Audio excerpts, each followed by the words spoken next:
A few episodes ago, you saw me create 3D printed highway bridge sections to model Interstate 77 on my layout. Well, today we are integrating all of that with this module and creating a scene. This video is brought to you with support from Trains.com.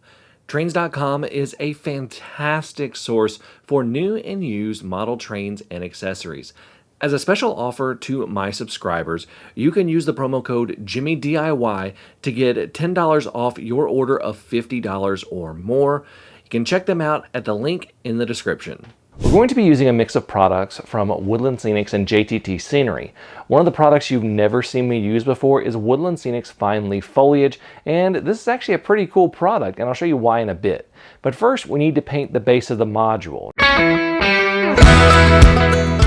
Now, the tracks have already been attached for a while, but we're going to go ahead and paint it with some brown acrylic paint.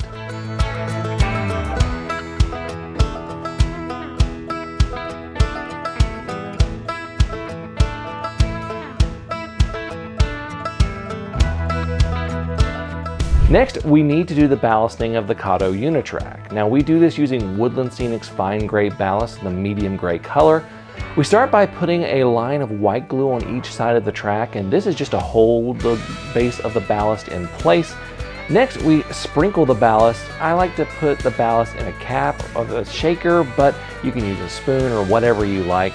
And you're just putting this in place. Don't worry much about the neatness just yet. I do try to keep it away from the center of the rails, but overall, just trying to get it on there and onto the glue. Next, we come in with a flat edge brush and brush the excess ballast all around and get it spread out pretty evenly. Now, some of the techniques that I use to get this right, I'll do a kind of tapping and I'll do a little bit of stippling on the tops that lets you get the ballast into pretty much everywhere, because it'll work the ballast in between the ties, and you want to get that kind of clear so that it looks more realistic. So that little tapping and that little stippling, that's going to let you be able to see the ties better and get everything settled in between them.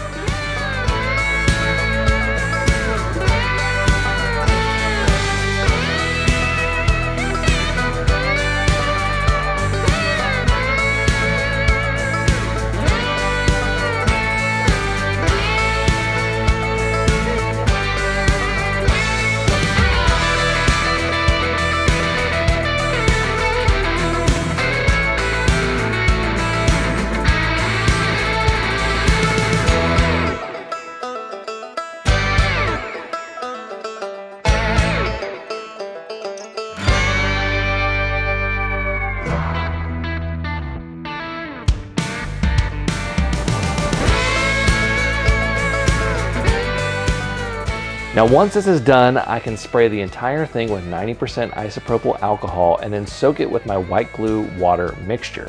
Now, I've actually changed my mixture, and it's now slightly between 30 and 35% white glue, with the rest being water, and then I add a few drops of dish soap in to help it flow evenly. Now, this also helps when you're going to ballast with the alcohol, because if it's not soaked in all the way, the dish soap is actually going to help it go through and break that surface tension and lets the glue seep into all of the ballast, which is actually the purpose of the alcohol as well.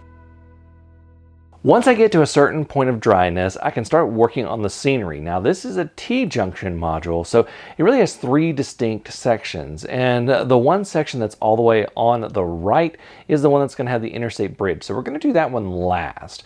We're going to start with the one that blends with the creek module that I built a little while back. I'll link that at the end of this video. Now, the first thing we need to do is put our scenic base in. I do have a little thing that I need to do. I need to add a little section of extra backdrop that I had from putting everything else in. And what I basically do is I have this cutout section and I put a little bit of black foam core behind it and arrange it in a way that's going to stand upright.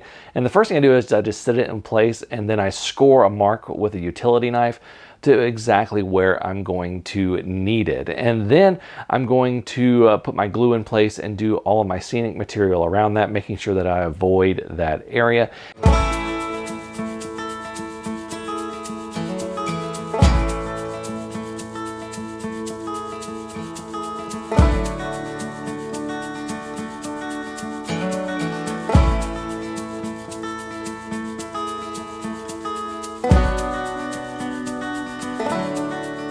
And then the next thing we're going to do is we're going to clear out that area, and then I'm going to attach that scenic backdrop that's kind of the blend in right there with some tacky glue, which is another one of my favorite things that you don't see me use that often, but when I do, I'll use tacky glue for that. So that is how I got that in.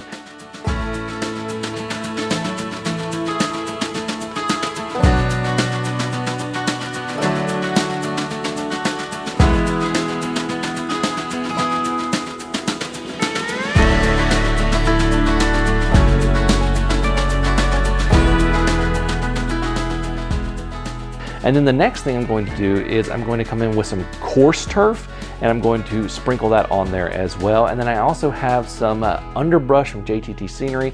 This stuff basically comes in kind of like almost like a sheet, and you basically pull it apart and it's bushes and everything, and it can really just kind of fit everywhere. It's a really cool little underbrush type product and looks really good and can do one of those things that can really make your layout pop if you put it in there right. Now I'm going to be using this to make the overgrowth that blends the two modules together. And then I'm going to just go ahead and glue those down like normal.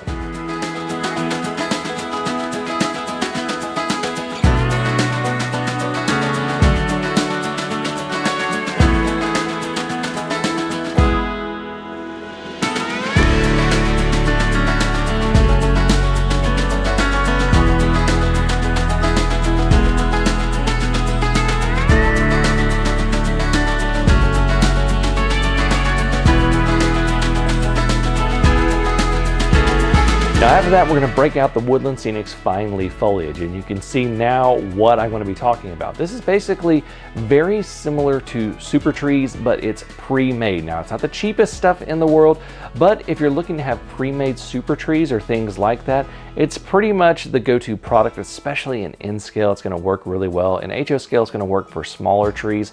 Now, what I did here is I took some little blobs of modeling clay, some of the terracotta Crayola modeling clay, and I made little tree stands for this so that I could sit them up. I also stuck them into some of those underbrush clusters and glued them in place and let them sit, and then I put some coarse turf and stuff over them, and they should be good to go. And I also did add some various coarse turfs and clump foliage and things like that just to kind of blend it out. And I soaked everything with IPA and also the glue mixture.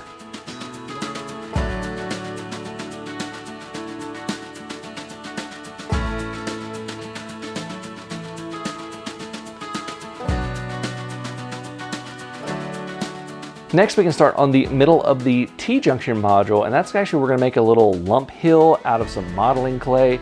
And you've seen me do this before. It's a great little technique for this because A, it is really easy to shape exactly the way you want, and B, it lets you just pretty much just stick trees in it, which is awesome, and white glue sticks to it just fine. So we're gonna go ahead and mold that out, and then we're going to cover the whole thing in white glue, and then we're gonna do our scenic base, kind of a rinse and repeat of the first process, and we just cover everything up with the brown, then the blended green, and then the dark green, and then we put coarse turf.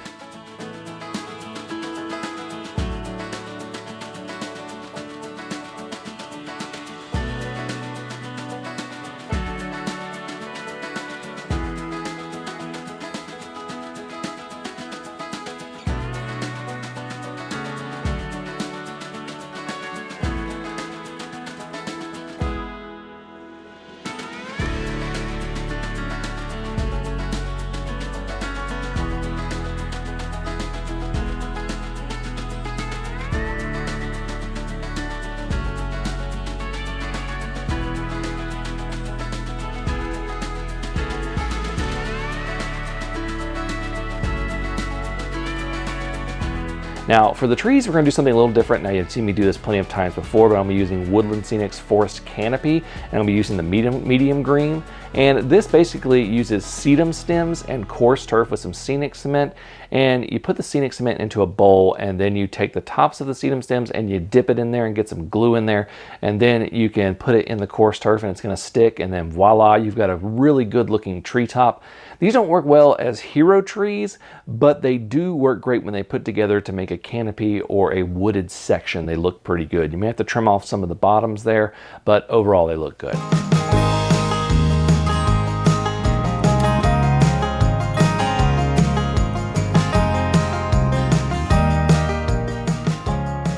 And this is just another rinse and repeat process. I then take some more of the JTT scenery underbrush and then use some woodland scenics clump foliage and place it around the area, and then I soak everything with IPA and my glue mix and let it dry.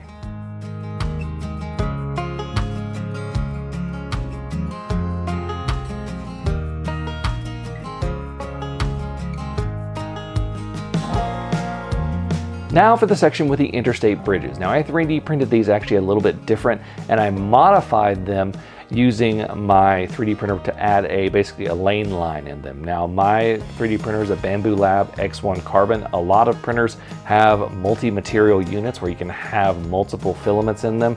So I had a gray and a white, and I used that just to do a 1/10 of a millimeter high white line for the lane lines on there, and that was pretty easy, pretty simple to do. But for each software it's going to be different, so I can't really say exactly how to do it, but I did it with the Bamboo Lab software. I printed this thing out and I assembled it using a mix of plastic cement for the printed parts, the filament printed parts. It actually worked pretty well. And then I used super glue for the resin printed parts. Again, if you want to watch that video, I'm going to link it at the end and you can check that out. But once I have it printed and assemble, and it's going to look like this, and I go ahead and put it down and mark my module. Just using a utility knife, I do a little bit of scoring and basically where I want to put supports, and I want to put the scenic material on it. Next, we're going to apply white glue everywhere except for the area where I want the supports to go. I want those to touch bare because I'm going to come in and scenic around those after the fact.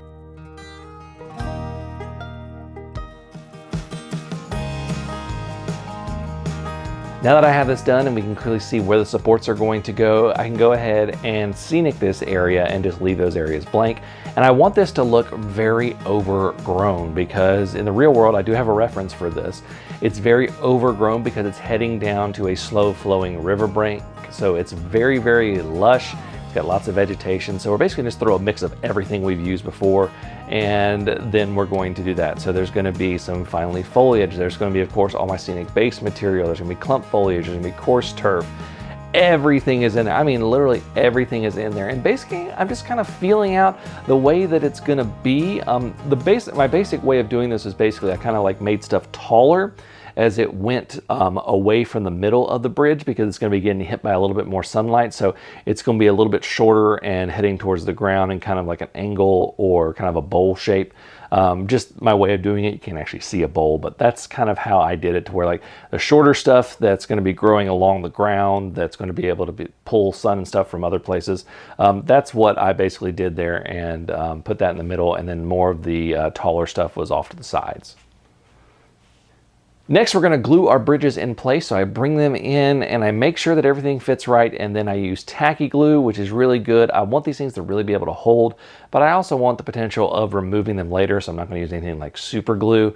And I glue those in place and then use some coarse turf just to sprinkle around there to make it look like the vegetation's kind of growing there and that the ground isn't perfectly flat and you don't know exactly where the ground is there. So that's what I did there, and then I brought in the second smaller bridge, which is the weird thing about this section of Interstate, is that the bridges are two different sizes. And I do the same thing, and I bring them and make sure the vegetation's creeping up just a little bit, but not too high. The last thing that we need to do is just a little bit of weathering of the bridge. Now, I don't have the vehicles that I want to put on there just yet, but we can go ahead and do some weathering. I can use these temporary cheapo vehicles that I got off Amazon, but it's going to make it look a bit more realistic, a little bit of tire wear and things like that, plus a little bit of streaking down the supports. It's going to make this just sell it all that little bit more.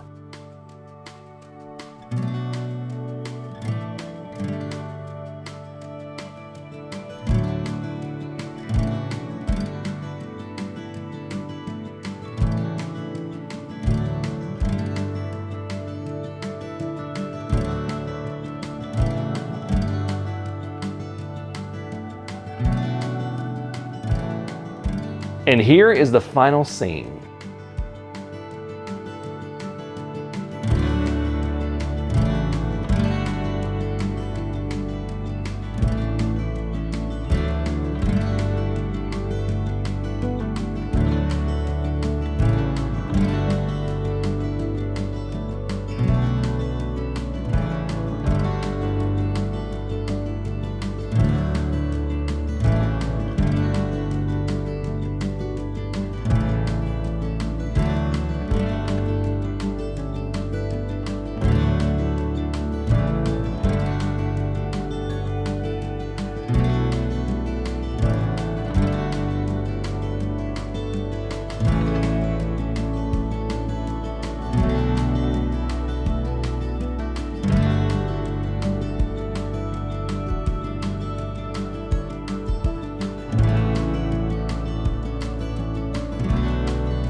We are down to just 2 modules left before phase 2 of my new layout is complete. I'm going to be finishing these up over the next couple months, and then we're going to have a big reveal soon. So if you're not already subscribed, go ahead and subscribe so that you do not miss that. Thank you all so much for watching.